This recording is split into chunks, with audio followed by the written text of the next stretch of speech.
Good morning all of you. बहुत सारे बच्चे मेरे पास आते हैं and they have asked me, sir what is the best option in the legal field, और लीगल फील्ड का सबसे अच्छा ऑप्शन क्या है। सो आई ऑलवेज टेल देम कि आपको जो लीगल फील्ड में जाना है, legal field gives you the certain height जो आपने इमेजिन नहीं की होगी। आप अपनी बियॉन्ड इमेजिनेशन उस हाइट तक पहुंच सकते हैं, लेकिन इसकी शुरुआत कैसे करनी होती है और ये कहाँ से स्टार्ट होता है लीगल फील्ड। जैसे बहुत सारे बच्चे ऐसे हैं जिन्होंने लॉ को ऑप्ट किया है, बट फैमिली में कोई वो बैकग्राउंड वो नहीं है कि या कोई एडवोकेट है, या फिर जिसके घर में एडवोकेट है उनको ये नहीं पता कि क्योंकि उनको लिटिगेशन नहीं करना है एंड ऑफ द डे। तो मैं उन बच्चों से हमेशा एक ही बात कहता हूँ कि एक बार जुडिशियल सर्विसेज की प्रिपरेशन कीजिए, एक बार लोगों को सीखिए। देखिए आजकल के जो कॉलेजेस होते हैं, मैं उनको ब्लेम नहीं करता क्योंकि स्टूडेंट सिर्फ कॉलेज में डिग्री के लिए जा रहे हैं, तो मैं किसी को ब्लेम नहीं करता कि कॉलेजेस अच्छा नहीं पढ़ा रहे हैं या फिर कॉलेजेस क्या कर रहे हैं। कॉलेजेस अपना अच्छा पढ़ाने की कोशिश करते हैं, but end of the day student only want a degree from the college. So we are starting our new batch of RJS foundation on this batch will start from 11th of September। ये batch जो start हो रहा है ये Hindi medium और English medium दोनों के लिए स्टार्ट हो रहा है, ठीक है। ये जो नया बैच है, ये नया बैच आपको अवेयर करेगा with respect to all the procedural law and all the substantive laws as well. हम लोग क्या क्या ऑफर करते हैं, मैं आपको थोड़ा सा एक हाईलाइट दे देता हूँ कि ये जो बैच है, इस बैच का नाम है समर्थ बैच, समर्थ फाउंडेशन बैच। देखिए जैसे बिल्डिंग की नींव बनी होती है फाउंडेशन के ऊपर, वैसे ये फाउंडेशन है आरजेएस के लिए। इस बैच का जो टारगेट रहेगा वो रहेगा 2025 का और 2026 की जो जुडिशियल सर्विसेज होगी उसको ध्यान रख के बनाया हुआ है। इस बैच की जो कोर्स ड्यूरेशन रहेगी वो रहेगी 15 to 16 मंथ्स। इस बैच की ड्यूरेशन रहेगी ये। क्या क्या हम लोग करवाते हैं बच्चे को जनरली, मैं आपको वो भी चीज फॉरवर्ड कर देता हूँ। जनरली हमारा जो होता है सब, हमारे हर वीकली टेस्ट होता है, हर वीक में हम लोग टेस्ट लेते हैं। उसके साथ साथ हम टॉपिक वाइज भी टेस्ट कंडक्ट कराते हैं, जिसको हम लोग कहते हैं DPP, डेली प्रैक्टिस पेपर। ये भी हम आप लोगों को प्रोवाइड करते हैं। इसके साथ साथ सब्जेक्ट्स हम एट ए लेंथ पढ़ाते हैं। जैसे मान लीजिए मैं आपको सारे सब्जेक्ट्स के नाम लिख देता हूं एक बार। CPC,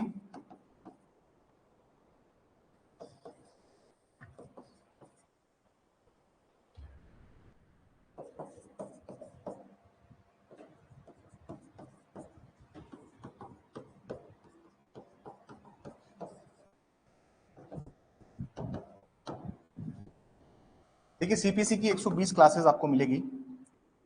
भारतीय नागरिक संस्था सही था जो कि हमारा CRPC हुआ करता था, इसकी भी 110 प्लस क्लासेस हैं। भारतीय न्याय सही था जो हमारा पुराना IPC हुआ करता था, इसके अराउंड 80 to 90 लेक्चर हैं। साक्ष्य अधिनियम के 80 लेक्चर्स हैं। लिमिटेशन के अराउंड 25 to 30 क्लासेस हैं। SRA के अराउंड हमारे पास जो क्लासेस हैं जो हम ऑफर करते हैं वो 30 प्लस लेक्चर्स हैं। TPA 40 प्लस लेक्चर है। कॉन्स्टिट्यूशन की 50 प्लस लेक्चर्स होते हैं और कॉन्ट्रैक्ट के 50 प्लस लेक्चर्स होते हैं। इसमें स्पेशल कॉन्ट्रैक्ट भी आता है और 1 to 75 का जनरल प्रिंसिपल्स भी आता है। ये जो क्लासेस होती है, एक क्लास की ड्यूरेशन होती है 1.5 घंटे के लगभग। इसके साथ हम आपको और क्या प्रोवाइड कराते हैं, इसके साथ हम आपको और चीज प्रोवाइड कराते हैं, वो है हिंदी और इंग्लिश। ये भी हम आपको इसी बैच के अंदर प्रोवाइड कराएंगे, क्योंकि हम लोग भी इस प्रिपरेशन के साथ जुड़े हुए थे काफी समय से। काफी इंटरव्यू हम लोगों ने इस चीज में दिए। हमें पता है स्टूडेंट को कितना पढ़ाना है और किस स्तर का उसको पढ़ाना है।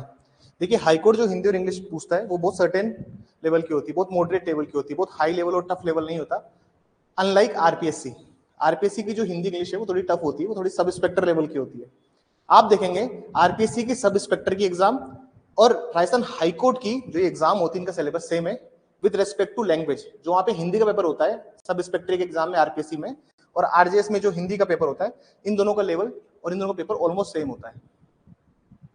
सेकंड पॉइंट में आपको एक बात भी क्लियर करता हूं, हमारे यहाँ पे हमेशा 2 बैच चलते हैं। जो बच्चा इस समर्थ बैच में आता है, समर्थ फाउंडेशन बैच, जो भी बच्चा समर्थ फाउंडेशन बैच में एनरोल होता है, उस समर्थ फाउंडेशन बैच के अंदर मॉर्निंग की हमेशा क्लास 8 से 12 या कभी कभी 1 बजे तक भी, ये मॉर्निंग में हमेशा क्लास का टाइमिंग ये रहेगा। और इवनिंग में हमेशा कभी एपीओ का टाइम रहेगा, कभी जेएलओ का टाइम रहेगा, या कभी इलेक्ट्रिसिटी डिपार्टमेंट में अगर जेएलओ की एग्जाम निकली है तो इवनिंग में ये वाला बैच चलेगा, या फिर कभी हाउसिंग बोर्ड में जेएलओ की एग्जाम निकली तो इस वाला बैच चलेगा, या फिर राजस्थान में जो भी एग्जाम्स निकल रही है लो फील्ड की, इवनिंग का बैच हमेशा इसका रहेगा। हमारा ये पर्पज है कि जो बच्चा इस फाउंडेशन बैच में, उसको इसकी क्लासेस हमेशा फ्री मिलेगी, इसके लिए अलग से कोई चार्ज नहीं है, ये सारी क्लासेस फ्री ऑफ कॉस्ट।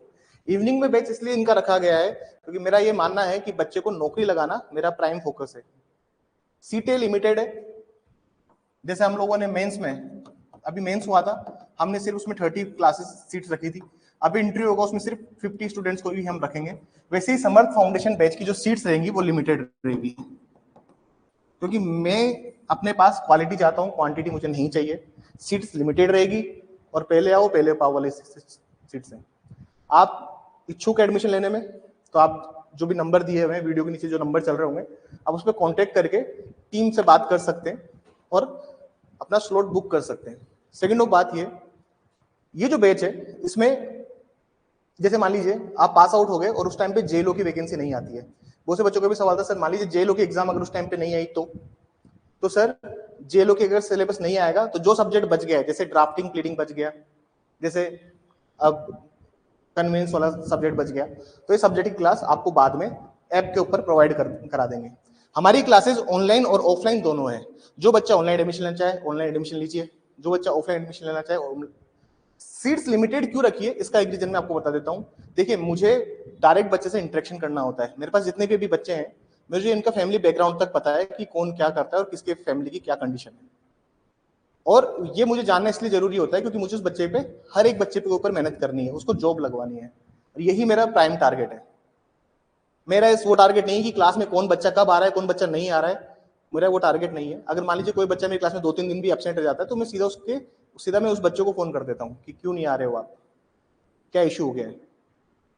तो मैं यहाँ पे बहुत पैसे कमाने के लिए बेचेस नहीं स्टार्ट किए मैंने। यहाँ पे जो बेचेस मैंने स्टार्ट किए वो सिर्फ इसलिए स्टार्ट किए, देखिए दुख होता है मुझे देख के कि आरजेस में इस टाइम, अभी आरजेस के बच्चे थे मेरे पास में, ऑलमोस्ट बच्चा आउट ऑफ स्टेट का था, जनरल का तो बच्चा ही नहीं है, और यही हालात चलते रहे क्योंकि देखिए कंसेप्चुअल नहीं होता। बात क्या होती है सर, इतनी क्लासेस कौन लेता है, एसआरए के 30 लेक्चर्स कौन लेता है 1.5 घंटे के, टीपे के 40+ लेक्चर कौन लेता है। ये मैं सिर्फ आपसे इतना कह रहा हूं कि अगर आप 1 से 1.5 साल अगर मुझे अच्छे से दे दिया है तो आपको मैं अश्योर करता हूं कि आपको जज बनने से कोई नहीं रोक सकता, क्योंकि ये सब्जेक्ट कोर फंडामेंटल है। बाकी माइनर सब्जेक्ट जितने भी बसते हैं आरजेएस के पॉइंट ऑफ व्यू से, उनसे घुमा फिरा के सवाल नहीं आता है, बहुत कंसेप्चुअल सवाल नहीं पूछे जाते हैं, जो बैरेक में है वो कभी पूछा जाएगा, आप जाके उठा के पुराने पेपर देख लीजिए। लेकिन ये सब्जेक्ट कोर फंडामेंटल है, इनमें हर एक चीज आपको पता होनी चाहिए। सब्जेक्ट जब तक लेंथ पे नहीं पढ़ोगे तब तक आपको उस चीज का फायदा नहीं मिलेगा। ये जो हम लोग जो ये टेस्ट कंडक्ट करवाते हैं, हम लोग जो ये टेस्ट कंडक्ट कराते हैं ये प्री और मेंस दोनों होता है, और जैसे ही सब्जेक्ट खत्म होता है उसका फुल लेंथ भी होता है, इसका फुल लेंथ टेस्ट लगता है, और क्लास में रैंक लगाई जाती है कि कौन बच्चा किस रैंक पे चल रहा है, ताकि उनके अंदर एक हेल्दी कॉम्पिटिटिव एनवायरनमेंट उसके अंदर रहे स्टूडेंट के अंदर। हम लोगों का मेन टारगेट ये है कि हम लोग स्टूडेंट्स पे डिजायर्ड मेहनत कर सके, उसको अनुरूप ढाल सके। अभी तक जो भी मेरे पास बच्चे आ रहे हैं वो सारे बच्चे वो आते हैं कि सर मैंने वहां पे सब्जेक्ट पढ़ा हुआ है, मैंने वहां पे सब्जेक्ट पढ़ा हुआ है, मैंने इस सब्जेक्ट वहां पे किया हुआ है, और जब क्लास में उनको कोई चीज पूछी जाती है या फिर जब टेस्ट होता है तो वो उतना बेहतरीन परफॉर्म नहीं कर पाते।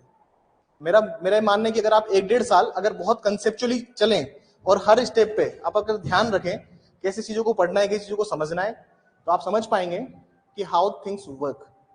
ठीक है, ओके, थैंक यू।